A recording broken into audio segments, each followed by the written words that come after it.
As an academy owner, you work hard to build trust with your students, their parents, and your community. But trust isn't something you claim, it's something you prove and earn. That's where Academy Safe comes in. We help academies like yours stand out with verified safety standards. Background checks for all staff, U.S. Center for Safe Sports certification, concussion training, defibrillators on site, CPR, first aid and AED certification, security cameras, rank and lineage checks, and verification of business insurance.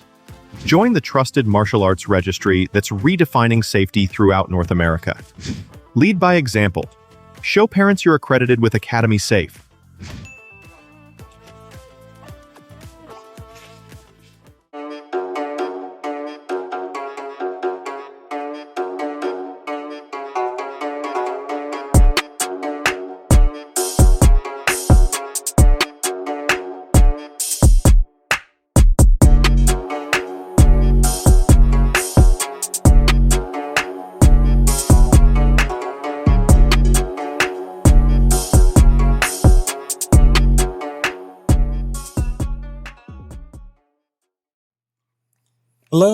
Hello, and welcome to My Empty Hands, a podcast about the martial arts, typically with a focus on Kempo, but cover all the arts around here. So, as always, I am Reggie Darden, and I have a wonderful guest with me today, Mr. Jeff Campbell, and we're going to get into his journey. He's doing some good things here, and so I'm excited to hear his story. I usually start things off with just giving a little bit of my background. I started formally in martial arts in the 90s in Kempo. Since then, I have done a number of martial arts, core styles being Kempo and Capoeira. But I am also training in Muay Thai and Brazilian Jiu-Jitsu and Hapkido and done some boxing, and so I've been a little busy. So, but yeah, as we go along, we may get into kind of more parts of my story. But we are here for the guest. So, if you could go ahead and fill me and the listeners in on how the martial arts found you. Where did it all start? We'll go back to the beginning and just kind of go from there.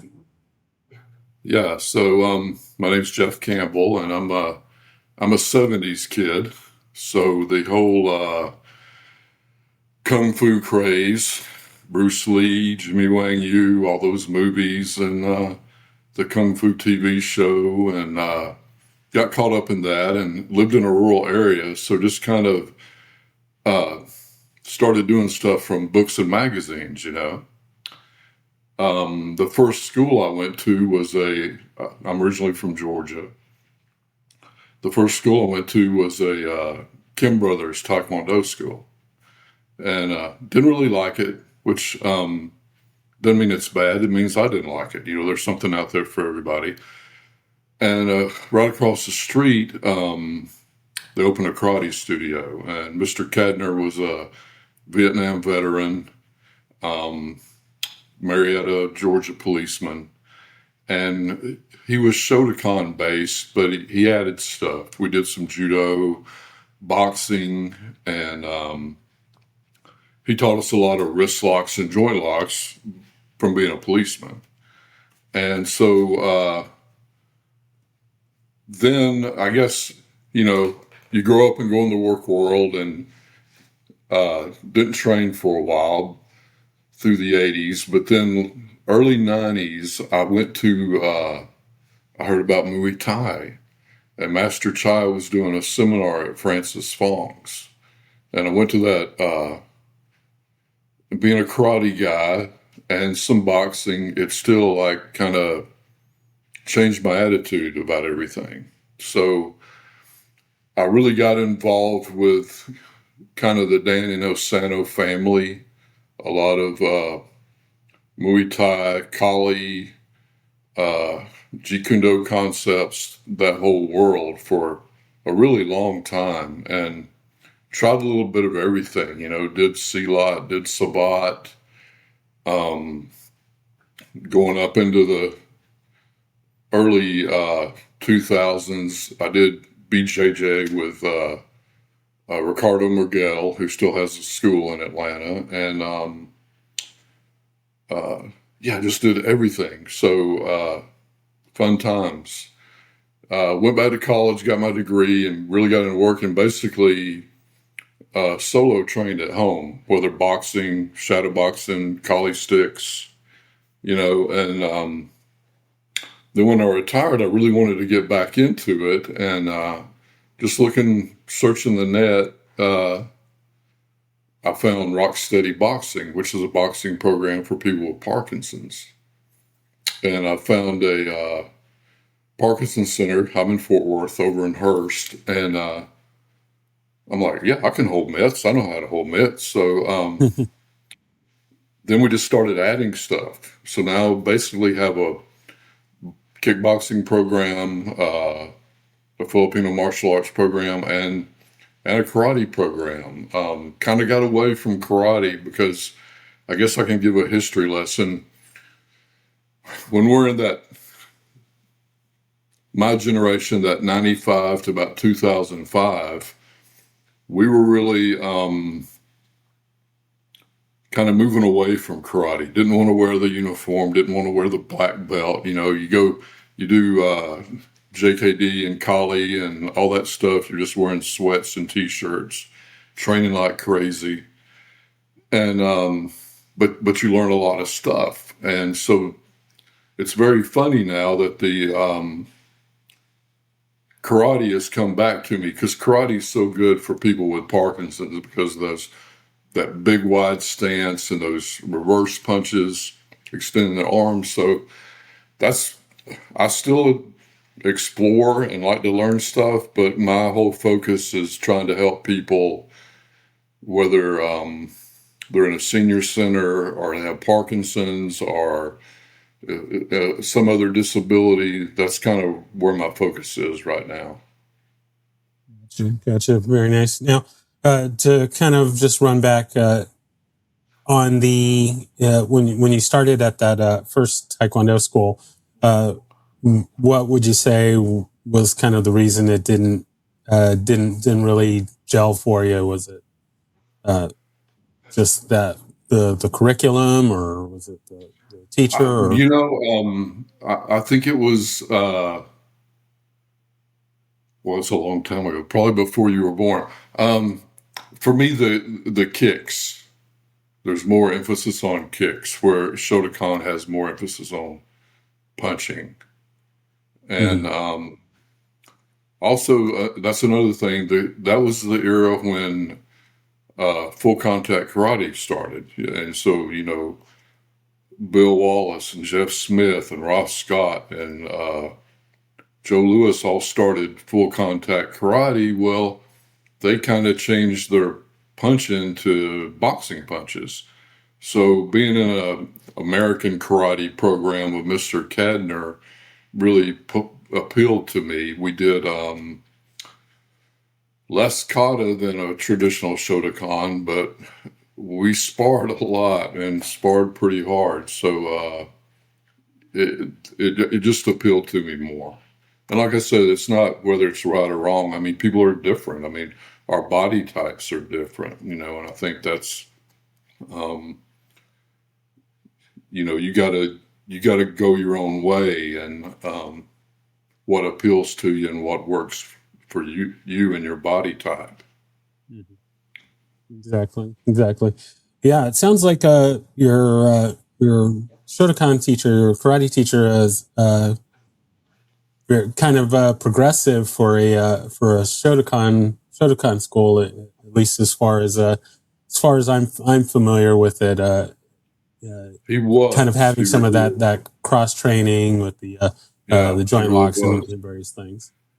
I think it was because he was, like I said, he was a Vietnam veteran and he was a police officer. So he would show us little things like lock our arm and walk us around the room, with a wrist lock. So, and he did a lot of undercover work. So I think that's where the crawl. Sometimes I look back and I go, man, I wish I had gone to the real traditional Shotokan school, which I'm doing now with some friends of mine just to brush up on stuff either I missed or don't remember. But I look back and now it was really cool to do the different stuff, you know. Gotcha. Gotcha. Now, did you do any? Was there any kind of competing or competition? Did you do anything like that? Yeah, we had um I had a couple of tournaments, but I got disqualified for, hitting too hard. And we had a big school tournament, um, and I won the school tournament, so that was pretty cool. But we didn't do a lot of the traditional point fighting tournaments. We didn't do much of that. And it seemed like a lot of people just did back fist and a side kick basically on those things. And I know those foam rubber gloves. I don't know if you remember Oh yeah. those. People would shake those down a little farther so they could reach a little more. So those kind of tricks. Yeah, gaming the system. Yeah, I'm kind of familiar with that. I didn't do much competing at all, and I'm pretty sure I got disqualified every tournament that I was in for Yeah, a yeah, lot of head contact was a big thing in the yeah, school that I was trained in. Head contact was allowed, but we'd go to a lot of these open tournaments and head contact wasn't allowed. So it's kind of hard to break the habit and it with is. training. It is. So Yeah, yeah, I would just throw moves and throw that back knuckle and yeah, and get the warning and then okay, I'll try not to do that, but it just comes right on out and there we go. exactly. Exactly. So, was there any other arts that you were training in, or I should say, or are currently training now? Currently, um, probably my favorite is the Filipino martial arts. And I've become a area representative for Applied Eskrima with Master Kawada and starting a study group there. And also, I didn't mention this, but back in the old days, Burton Richardson, he had one of the first kind of, it's easier now, but back then you would tape yourself on a VHS tape and then Mm-hmm. mail it to him, and he would test it and all that. And I actually got to train with him in person, but I've started training with him again in Filipino martial arts and just sharing. I call them my Parkinson's warriors, sharing that stuff with them right now. Where Applied Eskrima is more in tight, kind of like a boxing thing, Mm-hmm. and then Burton's stuff, which comes from Guru Dan, is more what they call Largamano long range, where you're a little further apart. So those are my favorites, and I also uh, made some new friends at Appalachian Karate Online. I'll give them a plug. They they have karate lessons online for $10 a month, and so they're helping me brush up on my katas, and those are my main things right now. And going to the capoeira school. Sometimes I just go and play the pandero. Sometimes, as you probably know, some of that. The older you get, some of that stuff gets hard to do. So the negativa can be kind of hard for me sometimes, but it's good to Yeah, have a weekly. It's a good weekly have a weekly place to go where you're not coaching or teaching, and you're just like one of the people there. yeah, it's It kind of keeps you good to humble, and it's just be a student and uh, yeah. So you're not thinking about oh, what am I going to teach today, or what am I? Because the thing with people with Parkinson's, you got to meet them where they are. Some people Um, they can only do like a couple of punches. Some people can kick. Some people can't handle the stick. Some people, you don't want to hand them a stick because it may go flying. So you've got people where the disease is affecting them more and they struggle with little things. So uh, it's probably easier to coach a regular class. So, yeah, so for once a week to go over to Fort Worth Capoeira and just learn and be one of the people there, it's, believe it or not, it's relaxing, mentally relaxing. Gotcha. So I wanted to go back. You mentioned kind of doing the testing over video, and I like that because we have something in we have kind of the same thing in the Kempo world. There is a very well known the OG instructors that would do testing by videotape, well before the internet days and all of that, and really ahead of his time. And a Yeah, lot of the community was really like, oh, you can't you can't test and you can't learn and stuff over the videotape. But he proved that that you very well can, and works quite well. And uh, fast forwarding to the times of the COVID shutdown and doing everything on Zoom, he was uh, decades before all of that kind of learning and testing, and he yeah, proved that could be done, and it works quite well. So it's nice to hear and hear of other teachers that were making that work before we kind of all had to be forced into it. So, yeah, um, exactly, exactly. I like that. Um, so I wanted to. How did since we're both capoeira people? How did you get hooked up with the capoeira side, and where did that start for you? That probably, I think I was still living in Collin County and I would drive over here for the community days, Mm-hmm. and which I think then they were once a month.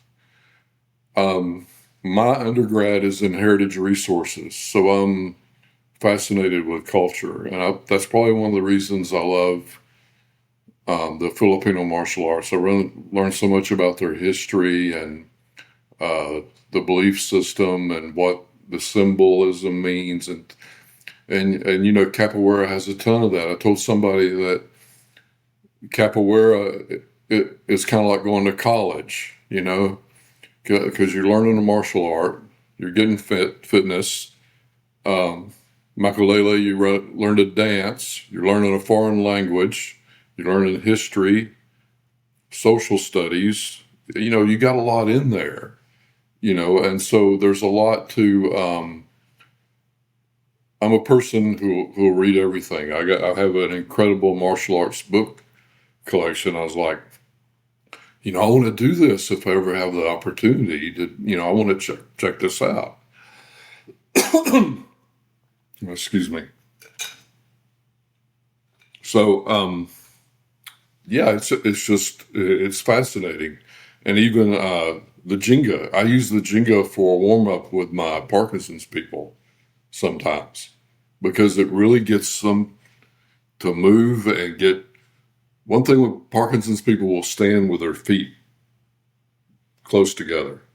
Mm-hmm. So if you can get them in a Jenga or like a karate stance and really get them to move and to move their arms because they'll hold their arms in, it's great. It's great. And I get in the rota and I get confused and I just go back to basically throwing front kicks and roundhouse kicks. A kick's a Mm-hmm. kick. How many ways can you kick somebody? Yeah, So, exactly. yeah, it's fascinating. I mean, it is really fascinating. So, and for people who don't know, the makalele is with the sticks. So anything with sticks, sign me up. I'm I'm in. Exactly.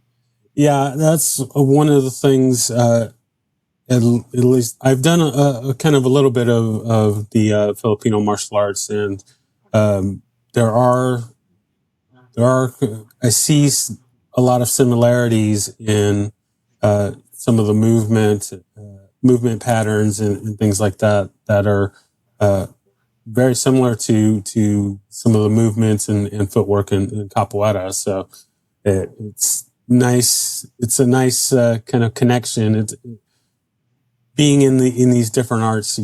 It's nice to see kind of these connections between them all, even though they're very vastly different. The way you do things in Shotokan are widely different than you do in capoeira, and widely different than you do in FMA art, and Yeah, but exactly. there's still kind of this little kind of common DNA between them all. So when cross training, it's nice to kind of have a little I guess kind of a helping hand in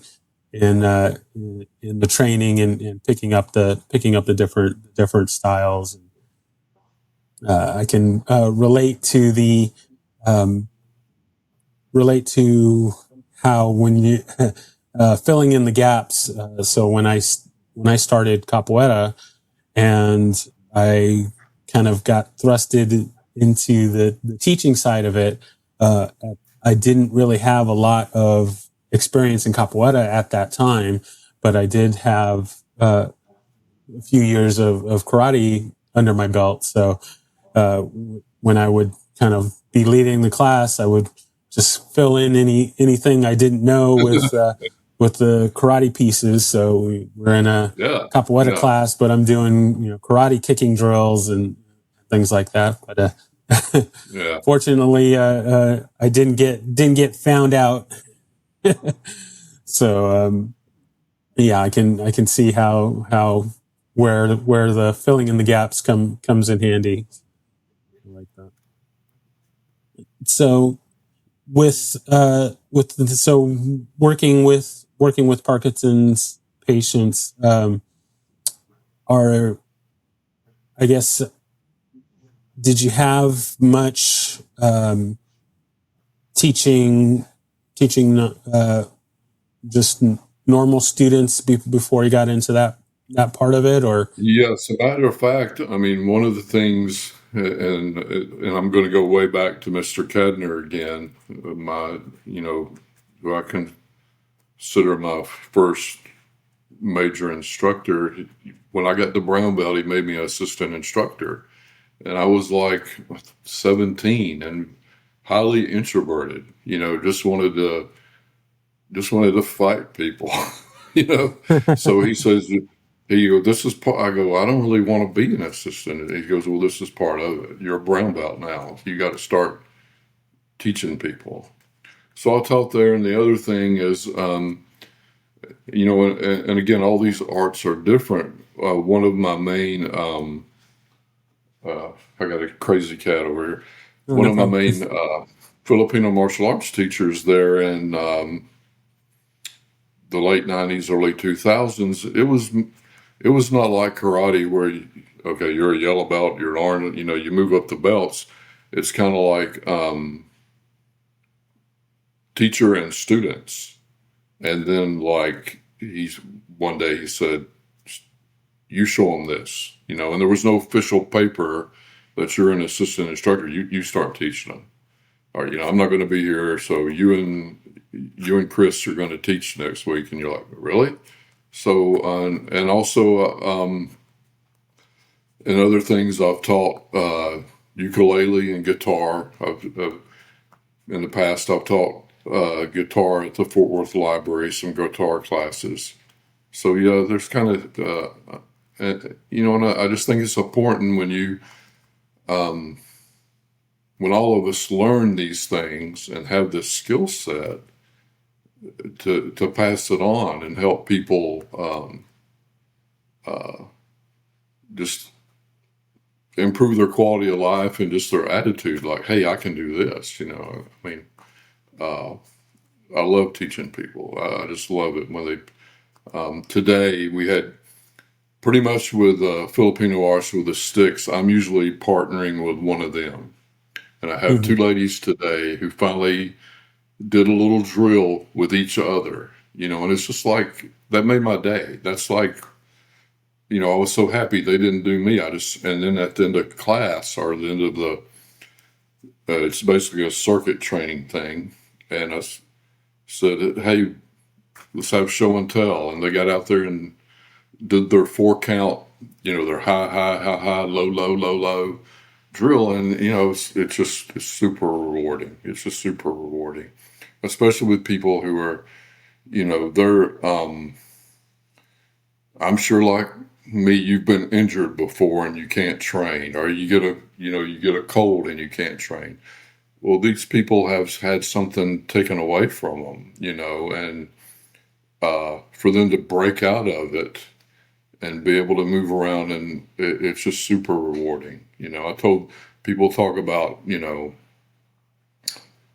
is this style or this style good for if you're in a real fight? Well, these people are in a real fight. They're in a fight 24 hours a day.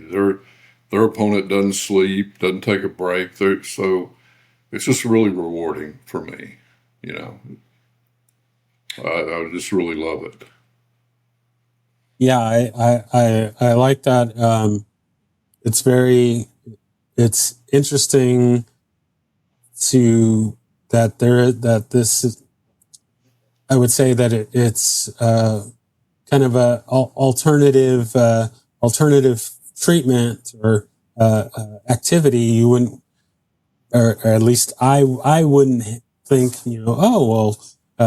someone with Parkinson's should do martial arts. That's not kind of the first thing that would come to mind as something something for them to do. But I'm curious, do you know if there's any kind of studies or anything as far as the effectiveness or kind of the science of how that helps? Yeah. If people check out rocksteadyboxing.com, it's a nationwide organization, and they've proven how much this helps movement, and actually hitting something, and that it really helps the cognitive, and people have kind of reversed it or at least held it off. And as far as the karate, I've become friends with Dr. Steve Eisenstein in Illinois. He's another Shotokan guy. He's an instructor up there, and he's also a doctor. And his brother passed away from Parkinson's, so he has a thing called Breakthrough Karate. And every Friday at 1:00, he has a karate class in person, or people can attend on Zoom free. And he talks about how, karate is hard, and karate is where Parkinson's, you're kind of soft. And we've had some great talks, and usually I attend his Friday Zoom at 1 just to take notes and learn a little bit more about what he's doing. So he's proven his work. As far as the Filipino thing, I just got to thinking about, I wonder if this will work. And the first time I asked him if I could do it, and the first time I did it, the people there, they were just like, "Wow, this is incredible! I didn't know you could do this." So we're just doing more and more and more of that, and so we will have like Filipino Martial Arts Day, or we'll have like Karate Day. But usually what I do, and one thing I forgot, like you, I've done a bunch of stuff, was Wing Chun. And Wing Chun, I kind of like, did that. Okay, that was fun. Francis Fong, I don't know if you heard of him in Atlanta. Oh, He's yes. just a great guy. I have one of his books. It's a great book, but I had one gentleman that really had uh, a lot of problems even punching a mitt. So what we started doing is, and I'm going to forget which one's which, but we started doing lop sao and pak sao, and just started Hmm. doing that so he could start moving his arms and getting in a rhythm. And we actually asked. I said, "Can you close your eyes and do it?" And he closed his eyes, and I would just punch at him, and he would, And so you just use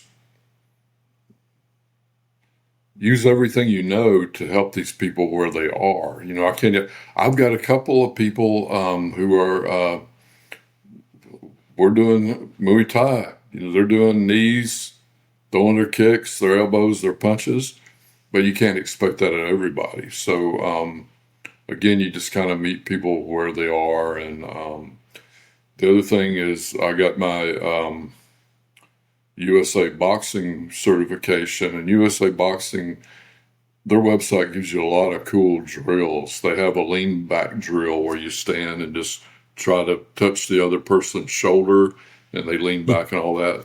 That's a great drill for people with Parkinson's. So, yeah. So, yeah, I try to give them everything I know. And it's even one thing I want to put in is from jujitsu or break falls, or like standing in base for the ones who can do it.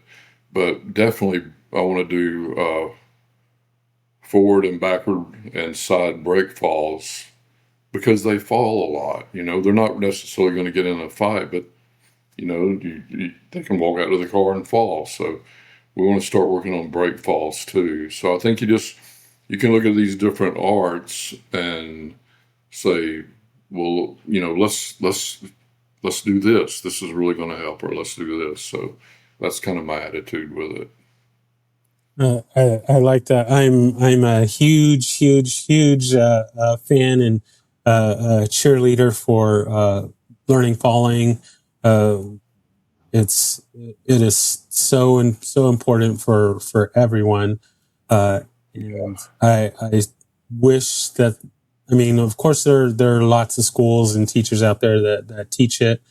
But I feel, or at least in the experience that I've seen, there's a lot of schools that don't really teach that as much as they should, or it's oh well, you learn that as an advanced technique. And I think that should be early and often, working on Yeah. the falling should be, first day, first week kind of stuff, and should be reinforced and practiced a lot, because it's so important. And I've seen too many instances in whether you're talking Kempo or capoeira or jiu-jitsu, seeing people fall and they don't fall correctly, and something that wouldn't, a shot or a technique or something that wouldn't have been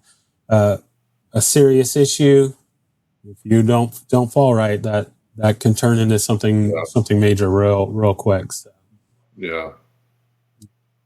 I'm definitely all for that. I wanted to make sure that I bring this up, kind of jumping around here a little bit, but I wanted to make sure that I bring this up since you had mentioned a little bit earlier. But got another little Kempo connection here, in that you mentioned the ukulele. Uh, Yeah. Ed Parker, the father of Kempo, American Kempo, ukulele player. So even though you're not a Kempoist, you're kind of an honorary one with Well, the ukulele. I trained with some Kempo guys for a while, and where I lived at the time, I'm like, I want to train with somebody. And it was one of these things of, and you know how this is, like I went to visit and told him my background, and the instructor, I can't remember his name, but he said, go ahead and wear your black belt. And I'm like, well, I'm not a black belt in Kempo. And he goes, well, you earned your black belt. He goes, you wear your black belt and just learn as we go. And I never got a black belt in Kempo, but I moved or changed jobs or something. But I mean, I thought it was such a kind thing to do. You know, I understand if you're Shotokan black belt, you're not going to wear it to jiu-jitsu class. But I thought it was just a very a kind, like, kind of respecting what I've done, you know. And he said, you just wear your black belt and learn as you go. And, you know, we'll take you up through everything, but we're not going to put a white belt on you or anything like that. You earned it. So, yeah, it was a very kind thing. So I got a soft spot for the Kempo guys because of that. Very nice, very nice. So with learning I'm not much of a instrument instrument player. I can play a tune or two on had a keyboard as a kid, and I could play a little tune here and there. But so learning the ukulele kind of is that a difficult thing to do, or No, it's not really that hard. What was funny is years ago, it was around Christmas and we were in half price books, and they had one of those little toy ukuleles. And my wife and I, we were buying a bunch of stuff and we just bought it as a joke. And I'm like, I'm gonna learn how to play this thing. Well, you couldn't tune it. So I bought a real one, and there's a lot of ukulele groups around DFW, Dallas Ukulele Headquarters, and quite a few other groups. And you know, it's a relaxing thing to do. And had played some guitar, and ukulele is much easier than guitar.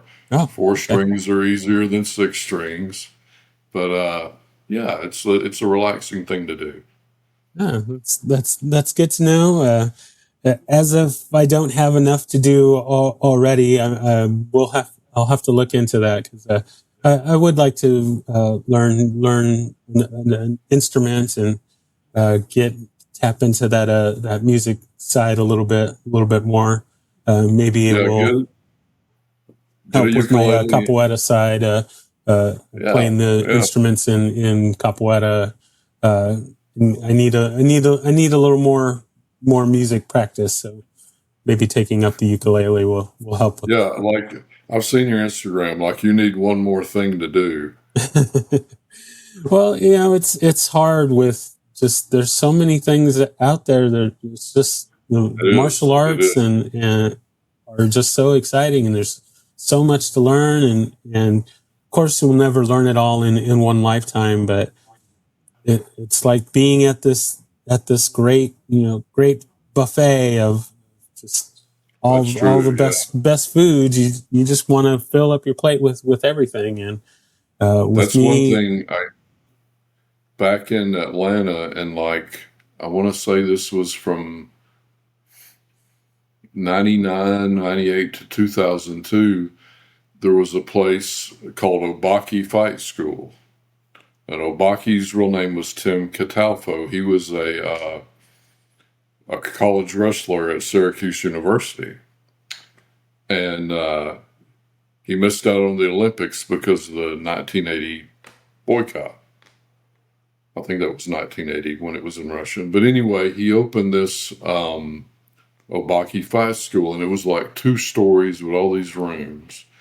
And he taught like in American submission wrestling. He fought MMA a few times, but at that place I did Muay Thai, Filipino martial arts, BJJ, submission wrestling, fencing, oh, nice. Silat, Savat, and it was just like and I don't even remember what our membership fee was, but it was like you'd go down the hall and you had these glass walls you could look in, and you're like, hey, I'm going to go in this class. So yeah, it was just like, and it didn't last. I look back and think, financially this couldn't have worked, but kickboxing did that too. Kind of like the American kickboxing, the PKA. But yeah, it was just so wonderful. You could just try all these different things, and he'd have these guys come in and do different seminars and stuff. And it was just, yeah, it's like, yeah, I love learning all kind of different things. It's like Elliot Green, who's over in Wiley, he teaches Kali Illustrissimo, which is a Filipino style, and I've got to train with him a couple of times. So that's another thing I'm a big advocate for. If you know somebody and you want to learn from them, just go meet in a park. Say, hey, show me that, that thing. So I'm with you. It's just fun to learn, and I love the history and the culture behind the different arts. So yeah, it's just a lot of fun. Yeah. That's definitely the thing to go seek out wherever something is available, and you don't have to have this nice big brick and mortar school. You can just if you've got some connect with like-minded folks. Yeah, just get out to the park, or get in somebody's garage, or wherever you can get in and get some training in. That's I'm all for that. Yeah, I like that. So kind of jumping back again, we touched on kind of the competing side of it, and you mentioned about liking to fight. So with getting into kind of the boxing and the kickboxing and stuff, did you do any kind of amateur boxing or kickboxing or anything like that? The kickboxing thing is like, my dad stopped that because he didn't want the head injury thing, but I was a huge fan of those guys like Bill Wallace and Benny Urquidez, all those guys. I was like, man, I want to do this, and my dad's like, no, you're not going to do this thing. So the other thing,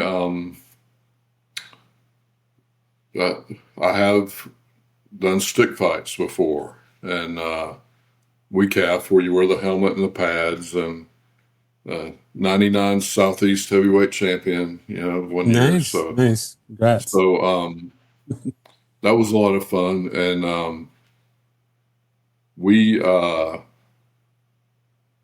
did a ton of hard sparring. I don't know if people do that kind of hard sparring now just because of insurance and lawsuits. I'm amazed. We actually, if anybody's familiar with the Dog Brothers, we actually had a Sunday where we went Dog Brothers style, and I'm like, after I did, I said, I can't believe I did this. It's kind of insane, but you learn a lot. There were two guys, and one guy was just on the outside, just peppering the guy, just hitting him all over. And the guy got tired of it and threw his stick down, rushed him, took him down, and put him in an arm bar, So, but all you have is a helmet and hockey gloves. It's kind of insane. And I look back on it and I'm like, I wouldn't do that now, but I mean, it was fun at the time, to say you did it, just to say you did it. Yeah, that it never really dawned on me until kind of just now. But it's got to be pretty scary to get in there. I mean, even though your hands are covered and your head is covered, having somebody wailing a stick at you. We do our self-defense techniques, and we kind of simulate it as much as we can, but if you're in there and you're really going full at it, that's got to be pretty terrifying. kicks, punches too, and takedowns, you know. So, yeah, one of them, the guy was on top of me, and I was on my stick, and he's just pounding me with his stick, you know. And I heard somebody yell, "Jeff, you're going to have to give up the damn stick." But I was trying to pull my stick out, you know, to hit him. So I finally let go, and I got on my back, and he starts to hit me, and I got the arm bar, you know. But if I'd have held onto that stick, they would have stopped it because he was wailing on him pretty good. So, I mean, yeah, you get a lot of, you talk about your adrenaline flowing because the thing getting hit with that stick, it doesn't hurt right then. It hurts afterwards, and you get bruises and stuff. But yeah, that was a one-time thing for me. You know, it was like Dog Brothers Sunday, and we did that, and like we did other things like knife sparring, which like the first cut wins, which Oh, isn't wow. really that's not really realistic because you cut somebody, they're not going to stop. They don't know they're cut, you know. Yeah. But yeah, we did a lot of hardcore stuff there around the turn of the century. So yeah, it was pretty. It was fun and a learning experience. And so how does like I guess like the point or scoring or like you get certain points for disarming them or hitting in a certain place or kind of how to, What we did in what they call it WECAF, which is the World Eskrima Kali Arnis Federation, they put you in a boxing ring and they score it like a boxing match because you got a big padded coat on and a helmet and hockey gloves, and there's no kicks or punches. It's only stick. So it's who's scoring the judges score who's getting the clean hits in, things like that. And when you end up like in a clinch in the corner, there's a referee who breaks you up, and the referee has a stick, so he kind of keeps order in the ring. But WECAF is fun, and I don't know. I mean, how realistic can you be with all this stuff? I mean, you got a lot of pads on, and so, but still, it's good to get in there. And I would encourage, I would even encourage like karate people to get some headgear and stuff and gloves and go kind of like amateur boxing does. Just if you just do a round just to see how you're gonna react to like, wow, this guy's our girl is trying to take my head off, So, yeah, I mean, I think it has its place, and I read an article the other day that people are shying away from it because of insurance and lawsuits and things like that. But there again, if you're learning martial arts for self-defense, how many fights are you going to get in as an adult? I mean, if you're getting in more than 2 or 3 fights in your adult life, there probably needs to be some,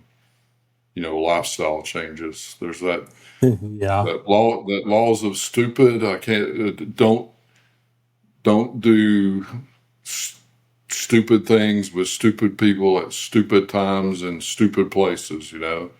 So I think the main, I think there's all different people. You're probably like me. You like to learn different things. There's a fitness aspect to it. There's a confidence aspect to it, and there's just there's a real community. I mean, the Filipino martial arts people are a lot like the capoeira. You're kind of you're kind of part of a little community. And I think that's a big part of it too. I'm a big fan of training on your own and, going in the backyard and shadow box, do your kata, things like that. But it's important to, like Saturday morning at Fort Worth Capoeira, we're doing a little thing for Fort Worth Arts Festival at Texas Wesleyan. So I think that community part's important also. And just the camaraderie. and you know this, you go through a real hard class, and you all go through it together, you kind of bond together, you're all sweaty, you're all tired, sore. So, yeah, that's a big part of it too. Yeah, I'm a big fan of the community aspect of the different arts, especially in our post COVID world. Definitely need things to bring us together and connect us together, and Yeah. yeah, sweating on the And mat, sweating in the gyms and stuff is a great way to connect and get that connection back with each other. So yeah, exactly. I like it. All right, so we're going to move into our lightning round here. I got a few Oh, the questions to lightning throw at round. you as we head towards wrapping up. The first question is going to be: do you have a favorite technique? Favorite technique? Um, wow. I have a lot of favorite techniques. And you don't have to limit it to just one. If you want to give the top 3 or 4 or 5, or As much as with a stick, it's that forward diagonal whack. Also a big fan of Muay Thai, getting the clinch and throwing the knee. I oh, love nice, love the knees. very nice, Um, and the old jab cross from boxing. Hard to tried beat and the true, jab. tried and The true. old Yeah, 1-2. The old one. So that would be my 3. I like it. Those are great. Those are great. I like it. Right. The next question: do you have a favorite form or kata? Been in a few different arts there. Um, well, that's a good question. In the Filipino arts, we don't really have a form. It's more Mm-hmm. free flowing, like a shadow boxing. Mm-hmm. So that in shadow boxing would probably be my favorite. Just just to get out there and do your umbrellas and work the sticks and let just it almost becomes a meditation. So yeah, that would be the 2 right there. Good. I like it. I like it. All right. This one is probably going to be kind of obvious, but we'll ask it anyway. You have a favorite weapon? The stick, love the stick. Yeah, Yeah, I knew that was going to be the answer, yeah. but My it's collie part of the sticks are list. they're my favorite. Very nice. Very nice. I like that. All right. The next question: if there is anyone that you could train with, living or dead, fictional or non-fictional, who would that be? Who would I want to train with? Um,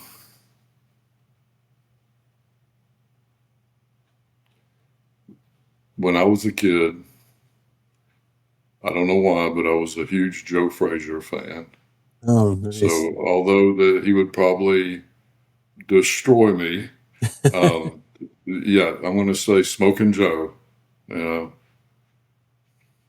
Yeah, one of the greats. No, I would be happy to get beat up by. Well, yeah, I probably easy to say that because I'm not getting beat up by. exactly, exactly. But yeah, you learn more from the losses than you do from the wins. Yeah. I like that. That's a good one. All right. And so the kind of final question, uh, this one is kind of weird, or I shouldn't say weird, but I'm still working on how to best formulate this one. But I'm curious as of something that always motivates you to train. So I'm going to kind of clarify this a little bit. So one of the things that just always gets me hyped up and ready to train, and I'm just at it, is in the movie Rocky Four, when we get to the training montage where he's lifting the boulders and running through the snow and Yeah, yeah, chopping the wood, and that music's playing, and just every time I see that scene, I'm ready to hit the gym, hit the dojo, get out there and just train. So I'm curious, what is something like that for you? And it could be anything: a movie, a song, a person, a poster, anything that Um, just always gets I you motivated don't to train. know. There's one scene in, and some of the listeners may be too young to remember the Billy Jack movies, Yes, Billy Jack. but that Billy Jack scene and that movie appealed to me, especially, growing up in a rural area, is when he's standing there in the park in front of that guy and he says, "I'll tell you what I'm going to do. I'm going to take this foot and put it on that side of your face. And you know what?" And the guy said, he goes, "There's not a damn thing you can do about it." And he whop. So, I mean, yeah, that's probably my Very nice. favorite martial arts movie scene right there. Yeah, that would be Very it. nice. Very nice. I like that. Because one, it's a great scene. It's got that great attitude. It's like, yeah, I can definitely take you out. Another thing that I like about it that just kind of hit me. So I recently watched a movie called Born a Champion with Sean Patrick Flannery, and he is a jiu-jitsu practitioner, Brazilian jiu-jitsu practitioner, and he's going through some life challenges and things. But there is a scene in the movie where he's working, he's like working as like a janitor at this karate school, and he ends up uh, kind of teaching some of the guys kind of on the side some jiu-jitsu stuff, and the head karate teacher kind of is like, "Oh, well, that jiu-jitsu stuff doesn't work," and just kind of going off on him, and at one point he tells this instructor, he's like, "Okay, well, I'm gonna run up on you, and I'm gonna take you down, and I'm gonna get you in the back and choke you out, and then we're gonna get up, and I'm gonna do exactly the same thing, and there's not anything you can do about it." And it was very much like that Yeah, that Billy Jack yeah, scene, and uh, yeah, so I just really that mentioning Billy Jack made me think of that, but. yeah. Yeah, I really enjoy that movie. So it is now kind of on my list as the movie that sells on an art. So for me, when I got started in Kempo, the movie The Perfect Weapon with Jeff Speakman, Oh, yeah, yeah, that's the Kempo movie. That you want to sell somebody on the art of Kempo, you show them The Perfect Weapon. yeah, Same thing with the same thing with Only the Strong with Mark Dacascos. That's the Capoeira movie. You want to sell yeah, somebody on yeah, Capoeira, you show them that movie. Well, Born a Champion is the Jiu-Jitsu movie. You want to sell somebody on Brazilian Jiu-Jitsu, you show them that movie. It's all about the greatness of Brazilian Jiu-Jitsu. So um, I'm kind of on a quest to find that movie for every art. Taekwondo, Best of the Best is kind of that movie. Krav Maga, maybe Taken is probably kind of one of those movies. So, need to kind of figure out that movie for every art, and yeah. maybe make a playlist or something for that. So I like that. All right, so we are now at our time for shameless self promotion. So you can plug anything you like, or if there's anything that you wanted to get out there that we hadn't covered, Oh, well, I'll you give, have the time. like I said, I'm working my karate with Appalachian Karate online, and they have karate lessons for $10 a month. Hard to beat. It's a Shotokan system. I'm the area rep here if people want to train for a Plata Eskrima. which is a Filipino martial art.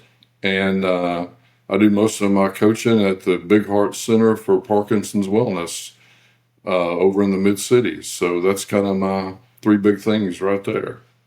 Very nice, very nice. And I'll make sure to get links from you to post in the show notes there for all of that.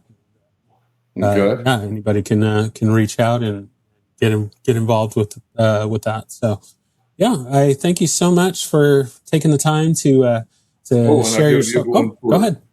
Fort Worth Capoeira. Come be a part of a community that's uplifting and encouraging, and everybody's welcome, and you'll be part of the family. So yeah, Fort Worth Capoeira. Check them out. Very nice. Yeah, I will second that. I need to work on getting Professor Borboleta on the show as well. But yeah, exactly. We will definitely reach out to her and see if we can get her on. But yeah, I thank you so much for taking the time to tell me your story, and we'll definitely have to do this at another time and get a little more deep into the topics and stuff. But yeah, I just thank you so much for sharing your story, and can't wait to get this out for everyone to hear. All right. Thanks for having me. We'll do it again soon.